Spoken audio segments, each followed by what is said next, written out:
काही नाही बघा किती शेवग्याच्या शेंगा आणल्यात मला. एवढ्या शेवग्याच्या शेंगा आणि कैरी आणली.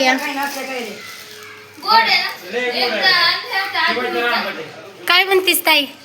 म्हटलं चला सिटीमध्ये काय आवडतं तर आंब्याची कैरी आहे माझ्या दारात, शेवग्याचं झाड म्हणजे घराच्या पाठीमागे शेवग्याचं आणि समोर आंब्याचं आहे. तर म्हटलं चला म्हणजे कसं धावती भेट आहे ही, त्याच्यामुळे एवढं झालं.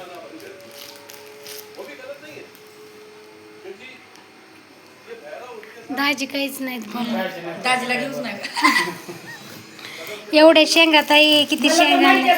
फिक्स हा बाबा मग आपल्याला इथंच उतरायचंय, आम्हाला देऊत उतरायचं का लोणीत उतरायचं का मांजरीत उतरायचं हे इथं येईपर्यंत धावती भेट घेतली. नेक्स्ट टाइम तिला ऊस आवडतो. हा ऊस आणायला पाहिजे होतच बघ. म्हटलं कांबळेश्वरला खायला यायचं आमच्या ऊस, तेव्हाच मी देणार आणि आंबे पण.